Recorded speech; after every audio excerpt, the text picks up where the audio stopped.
మధ్య ఆసియా అనగానే Saudi Arabia, Dubai, Yemen వంటి సంపన్న దేశాలతో పాటు ఇరాక్, ఇరాన్, పాలస్తీనా వంటి సమస్యాత్మక ఉగ్రవాద దేశాలు కూడా ఎన్నో కనిపిస్తాయి. ఇంకా స్పష్టంగా చెప్పాలంటే కేవలం మతం ఆధారంగా ఏర్పడ్డ ఆ దేశాలు స్థానిక అంతర్జాతీయ రాజకీయ ఎత్తుగడల్లో మునిగిపోయి ప్రపంచానికి ఉగ్రవాదం అనే అసుర సైన్యాన్ని పరిచయం చేసిన దేశాలే మధ్య ఆసియాలో ఎక్కువ. అటువంటి అతి భయంకరమైన ఉగ్రమూకలలో ఐసిస్ అనే సంస్థ ప్రథమం.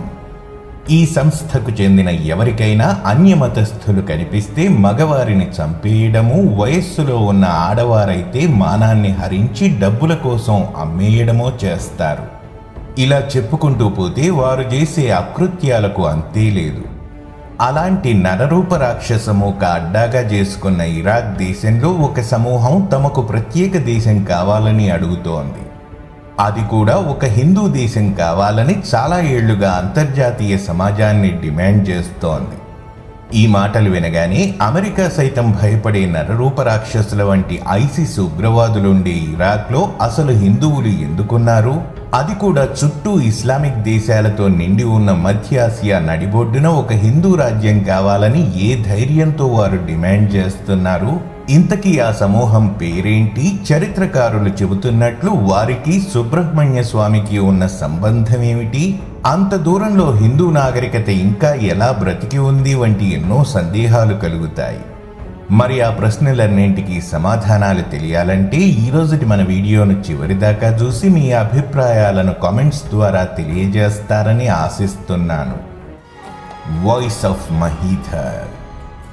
ముందుగా ఈ ఫోటో చూడండి. ఇక్కడ కనిపిస్తున్న ఫోటోను చూస్తే 3 గోపురాలతో వాటిపై పూర్ణ కుంభంతో చూడటానికి ఉత్తర భారతంలోని కొండ ప్రాంతాలలో ఉన్న హిందూ ఆలయంలా కనిపిస్తోంది. ఇప్పుడు మరో ఫోటో చూద్దాము. ఇక్కడ కనిపిస్తున్న ఈ రెండో ఫోటో ఒక పెయింటింగ్. ఇందులో చక్కగా ఉన్న ఒక భారతీయ మహిళ అందంగా చీర కట్టుకుని కొప్పులో మల్లెపువ్వులు పెట్టుకుని నెమలి బొమ్మ ఉన్న పెద్ద దీపపు కుందిలో దీపం వెలిగిస్తున్నట్లు కనిపిస్తోంది. ఆ స్త్రీమూర్తి ముఖాన్ని గమనిస్తే ఆమె పోలికలు, కట్టుబొట్టు దక్షిణ భారతదేశానికి చెందిన స్త్రీ అని అంటారు ఎవరైనా. ఈ ఫోటోలు చూసి అప్పుడే ఒక నిర్ణయానికి రాకూడదు. ఇప్పుడు ముచ్చటగా 3వ ఫోటో చూద్దాము. ఇక్కడ కనిపిస్తున్న ఈ ఫోటోను గమనిస్తే అరబ్ ప్రజలు చేతులలో దీపాలు పట్టుకుని సంతోషంగా పండుగ చేసుకుంటున్నట్లు కనిపిస్తోంది కదా. ఈ ఫోటోను చూడగానే షాక్కి గురవుతారు ఎవరైనా. ఎందుకంటే ఇస్లాం సంప్రదాయాల ప్రకారం నూనె దీపాలు వెలిగించి పండుగ చేసుకునే పద్ధతి లేదు. అలా చేస్తే దాన్ని హరాం అంటారు. అది చాలా పెద్ద పాపంగా భావించి అలా చేసిన వారిని మందలించడమో, వినకపోతే దేహశుద్ధి చేయడమో, అప్పటికీ వినకపోతే చంపిపారేస్తారు. అందుకే ముస్లింలు తమ మత ఆచారాలకు విరుద్ధంగా ఏ పని చేయరు. ఒకవేళ చేయాలనుకున్నా రహస్యంగా చేస్తారని నిపుణులు చెబుతున్నారు. మరి ఇప్పుడు మనం చూసిన 3వ ఫోటోలోని వ్యక్తులు సంతోషంగా దీపాలు వెలిగించుకుని ఆడమగ కలిసి పండుగ చేసుకున్నట్లుంది.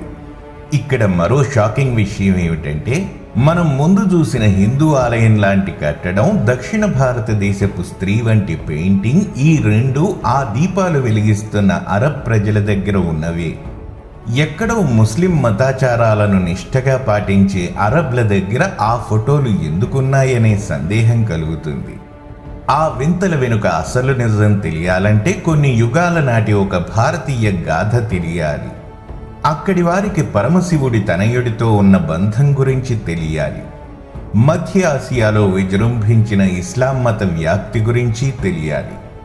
అలాగే 1 దశాబ్ద కాలంగా ఇరాక్లో జరుగుతున్న మారణకాండ గురించి కూడా తెలియాలి. భరతఖండం అనంతమైన విజ్ఞానం పుట్టిన పుణ్యభూమి. మానవజాతి మొత్తం ఆచరించాల్సిన ధర్మ మార్గాన్ని చూపించిన వేదభూమి. ఈ ప్రపంచంలోనే మొట్టమొదటిగా నాగరికత నేర్చిన సనాతన భూమి. ఇలాంటి నేల చరిత్ర తెలుసుకోవడం అంత సులువు కాదు.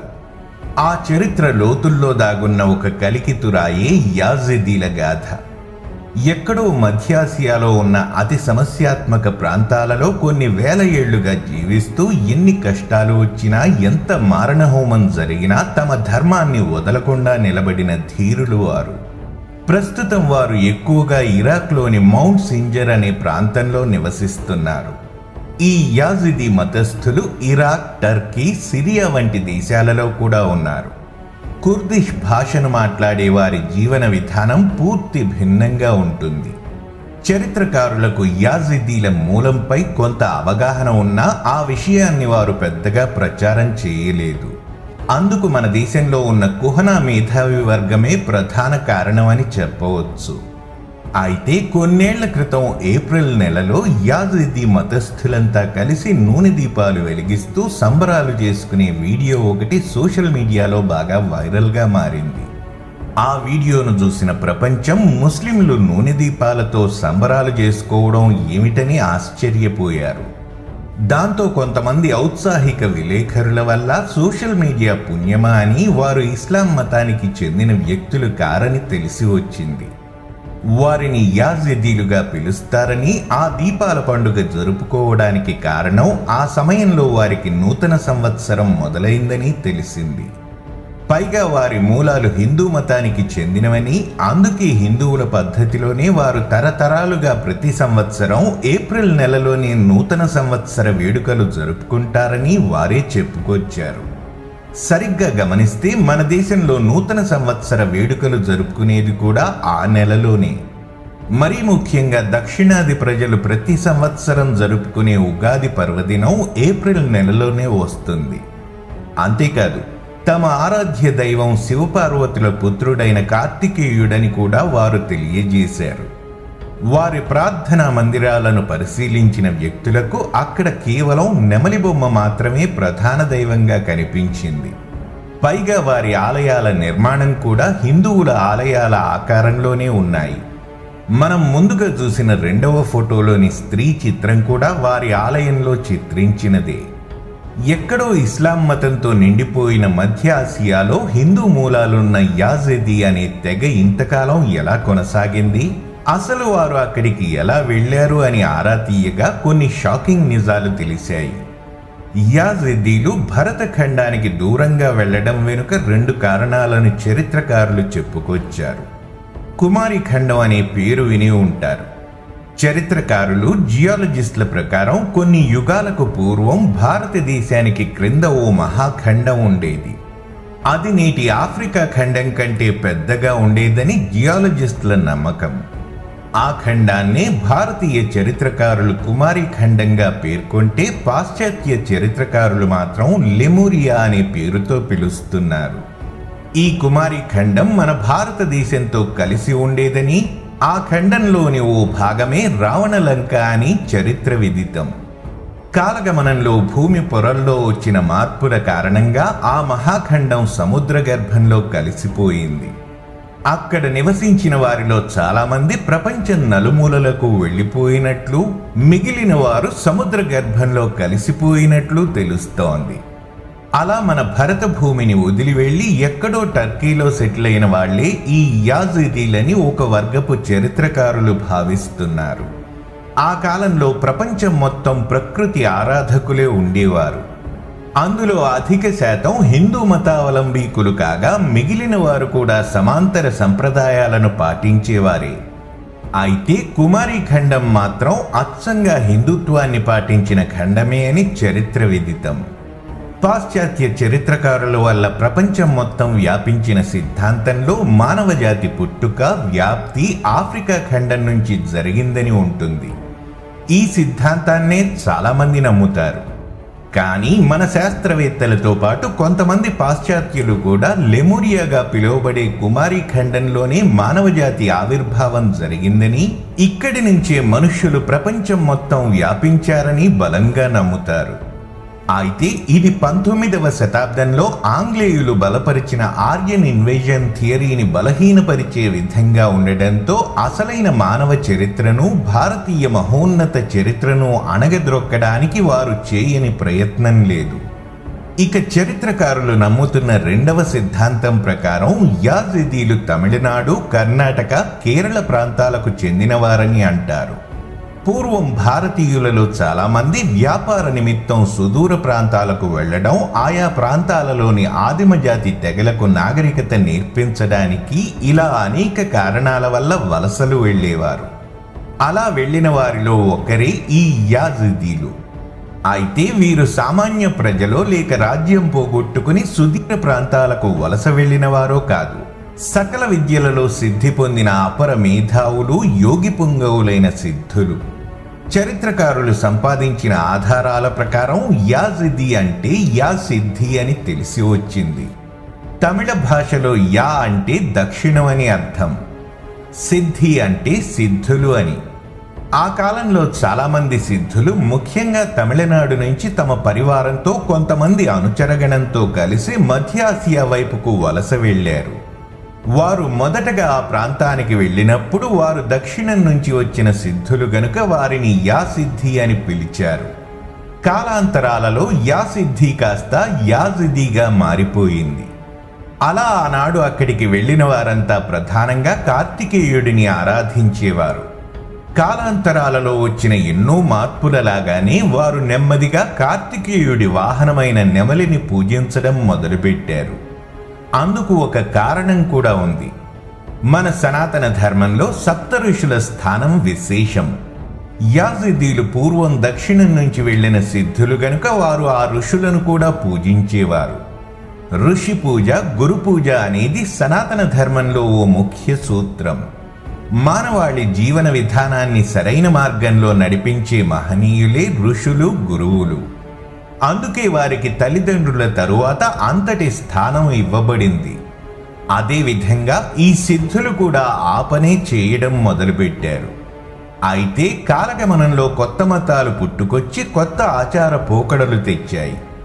వారు ఇతర మతాల వారిని నాశనం చేయడమో, బలవంతంగా తమలో కలుపుకోవడమో మొదలుపెట్టారు. ఆ క్రమంలో ఎలాంటి దారుణానికైనా ఒడిగట్టడం మనకు తెలిసిందే. అసలే మధ్యాసియాలో నివసిస్తున్న సిద్ధుల పరివారాలు తరాలు మారే కొద్దీ తమ పద్ధతులను, జీవన విధానాలను మార్చుకోవడం మొదలుపెట్టారు. ఈ క్రమంలో సప్త ఋషులు కాస్త 7 ఏంజల్స్గా మారిపోయారు. వారి పేర్లు, రూపురేఖలు కూడా మారిపోయాయి. వారి నమ్మకం ప్రకారం దేవుడు ఈ 7 ఏంజల్స్ని సృష్టిస్తే ఆ 7గురికి అధిదేవత తవుసే మెలెక్ అనే దేవత. ఈమె చూడటానికి అచ్చు నెమలిలాగా ఉంటుంది. వారి నమ్మకం ప్రకారం ఆమె నెమలి రూపాన్ని ధరిస్తుందని అంటారు. ఇక్కడ మరో వింత ఏమిటంటే, మధ్య ఆసియాలో అసలు నెమలి జాతి పక్షి ఎన్నడూ కనీసం సంచరించను కూడా లేదు. అలాంటిది ఒక నెమలి వారి ప్రధాన దేవతగా ఎలా మారిందనే ప్రశ్న వెనుక మరో చరిత్ర ఉంది. హిందూ పురాణాల ప్రకారం నెమలి కార్తికేయుడి వాహనం. అందుకే యాజిదీలు కార్తికేయ స్వామిని కూడా కొలుస్తారు. అందుకు ఆధారంగా యాజిదీల ప్రస్తుత మతగురువు అయిన షేక్ అలీ ఇలియాస్కి సంబంధించిన ఒక విషయాన్ని వారు చెబుతున్నారు. ఆయనను బాబా షేక్ అని కూడా పిలుస్తారు. ఆయన అక్టోబర్ 29, 2014లో అమెరికాలోని వాషింగ్టన్ డీసీలో గల సుబ్రహ్మణ్య స్వామి ఆలయాన్ని దర్శించి అక్కడ జరిగిన ప్రత్యేక పూజలలో పాల్గొన్న విజువల్స్ని చూపిస్తున్నారు. అంతేకాదు, యాజిదీలను దీని గురించి అడిగినప్పుడు తాము హిందూ మతానికి చెందినవారమని, తమ పూర్వీకులు దక్షిణ భారతం నుంచి వచ్చిన వారని, తాము కార్తికేయుడిని పూజిస్తామని వారు చెబుతున్నారు. యాజిదీలు మన దేశం నుంచే వెళ్లారని చెప్పడానికి మరో ఆధారాన్ని కూడా చరిత్రకారులు చూపిస్తున్నారు. దాదాపు 7000 ఏళ్ల క్రితం యాజిదీలు దక్షిణ భారత భూభాగం నుంచి మొదలై మధ్య ఆసియాలో తొలిసారిగా టర్కీలోని ఓ ప్రాంతంలో ఆగారని తెలుస్తోంది. వారు ఆ ప్రదేశంలో చాలా ఏళ్ల పాటు నివసించినట్లు ఆధారాలు కూడా ఉన్నాయి. అలా వారు జీవించిన ప్రాంతం ఒక పట్టణంగా రూపుదిద్దుకోగా ఆ ఊరికి యాజిదీల ఆగమనంపైనే పేరు పెట్టడం జరిగింది. అదే టర్కీలోని పురాతన నగరాలలో ఒకటైన ఆది యమన్. ఆది అంటే పురాతనమైన, యమన్ అంటే దక్షిణ దేశస్థులని అర్థం. పురాతన కాలంలోనే దక్షిణ దేశం నుంచి వచ్చిన వారు స్థిరపడిన ప్రదేశం కావడం చేత ఆ ప్రాంతానికి ఆది యమన్ అనే పేరు స్థిరపడింది. హిందుత్వం నుంచి అనేక మతాలు పుట్టాయి. ఉదాహరణకు జైన, బౌద్ధ, సిక్కు మతాలను విశేషంగా చెప్పవచ్చు. ఇలాగే యాజిదీలు కూడా హిందుత్వం నుంచి పుట్టుకొచ్చిన మరో మతమని చరిత్రకారులు చెబుతున్నారు. అందుకే వారు కూడా హిందువులలాగానే ఆలయాలకు వెళ్ళినప్పుడు ఖచ్చితంగా బొట్టు పెట్టుకుంటారు. వారి ఆలయ ద్వారాల ప్రక్కన సర్పాల ఆకృతులు కనిపిస్తాయి. ఇక శాస్త్రాలు పురాణాలలో చెప్పబడే పునర్జన్మ సిద్ధాంతాన్ని వీరు బలంగా నమ్ముతారు. అయితే ఇక్కడ కొన్ని మెలికలున్నాయి. బయటి వ్యక్తి ఎప్పటికీ యాజిదీగా మారలేడు. దీనికి ముఖ్య కారణం ఇతర మతస్థులు యాజిదీ మహిళలను పెళ్లి చేసుకోవడానికి వీలు లేదు. తమ మతానికి చెందిన విషయాలను వారు బయటి వ్యక్తులతో పంచుకోరు. ఇంకా చెప్పాలంటే ఇతర మతస్థులకు వీరు అన్ని విధాలుగా చాలా దూరంగా ఉంటారు. అందుకు ముఖ్య కారణం వేల ఏళ్లుగా వారు భరిస్తున్న హింస అని చెప్పాలి. మధ్య ఆసియాలో ఇస్లాం మతం పుట్టినప్పటి నుంచి యాజిదీలకు కష్టాలు మొదలయ్యాయి. ఇస్లాం మతస్థులు తమ మతాన్ని విస్తరించే ప్రక్రియలో ఇతర మతాలపై దాడులు చేయడం మొదటి నుంచి ఉన్నదే. ఆ విధంగా నాడు మధ్య ఆసియాలో దాడులు ఎదుర్కొన్న అనేక తెగలలో యాజిదీలు కూడా ఉన్నారు. ఆ తరువాత కాలంలో క్రిస్టియానిటీ కూడా యాజిదీలకు పెద్ద ముప్పుగా మారింది. జంగిస్ ఖాన్ కూడా తన రాజ్య విస్తరణలో భాగంగా యాజిదీలను ఊచకోత కోసినట్లు చరిత్ర చెబుతోంది. ఇక ఆధునిక యుగంలో ఓ దశాబ్ద కాలం క్రితం ఉగ్రవాదానికి రూపు తెస్తూ పుట్టిన సంస్థ ఐసిస్. ఈ సంస్థ పుట్టడంతోనే యాజిదీలపై విరుచుకుపడ్డారు. దాంతో వారు అప్పటి వరకు నివసించిన ప్రాంతమైన సింజర్ ప్రాంతాన్ని వదిలి మౌంట్ సింజర్ ప్రాంతానికి వలస వెళ్ళిపోయారు. ఐసిస్ రాక్షసులతో పోరాడే క్రమంలో దాదాపు 10,000 మంది పిల్లలు, పెద్దలు దారుణంగా చనిపోయారు. ఇంచుమించు 3,000 మంది ఆచూకీ ఇప్పటికీ తెలియదు. వీరిలో అధికంగా ఆడవారే ఉన్నారు. యునైటెడ్ నేషన్స్ సెక్యూరిటీ కౌన్సిల్ కూడా ఆ సంఘటనను ఒక జెనోసైడ్గా ప్రకటించింది. ఆ తరువాత అమెరికన్ సేనలు, ఐక్యరాజ్య సమితి సేనలు కలిసి ఐసిస్ తీవ్రవాదులను అణగద్రొక్కడంతో యాజిదీల జీవితాలలో ఆశలు చిగురించాయి. నాడు ఐసిస్ చేసిన దాడులలో యాజిదీలలోని మగవారితో పాటు ఆడవారు కూడా తుపాకీ పట్టి పోరాడారు. వారికి అమెరికన్ సేనలు తోడై ఐసిస్ ని ఓడించగలిగారని, అలా కాకపోయి ఉంటే ఆ జాతి ఏమైపోయేదో ఆ దేవుడికే ఎరుక. ఇలాంటి దారుణాలు చూసి ఉండటం వల్లనే యాజిదీలు తమ మతం విషయంలోనూ ఆచార వ్యవహారాల విషయంలోనూ చాలా గోప్యంగా ఉంటారు. ప్రస్తుతం ఐసిస్ ప్రభావం తగ్గడం, ఇరాక్, సిరియాలలో పూర్తిగా అనిశ్చిత పరిస్థితులు నెలకొనడంతో తమ జాతిని రక్షించుకోవడానికి తమకంటూ ప్రత్యేక దేశం కావాలనే తలంపుతో యాజిదీలు గత కొన్నేళ్లుగా తమకంటూ ప్రత్యేక దేశం కావాలని కోరుతున్నారు.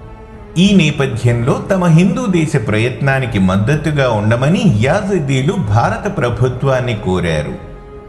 ధర్మో రక్షతి రక్షితః. మరిన్ని మంచి వీడియోలతో మళ్ళీ మీ ముందుకు వస్తాను. మరి ఆ వీడియోలు మిస్ కాకూడదనుకుంటే మన ఛానల్ను సబ్స్క్రైబ్ చేసుకోండి. అలాగే వీడియోస్ని లైక్ అండ్ షేర్ చేయడం మరచిపోకండి. మీకు తెలుసుకోదలిచిన విషయాలను క్రింద కామెంట్ బాక్స్లో తప్పక తెలియజేయండి. వీడియో క్రింద డిస్క్రిప్షన్లో పొందుపరిచిన మన సోషల్ మీడియా లింక్స్ కూడా ఫాలో అవుతారని ఆశిస్తున్నాను.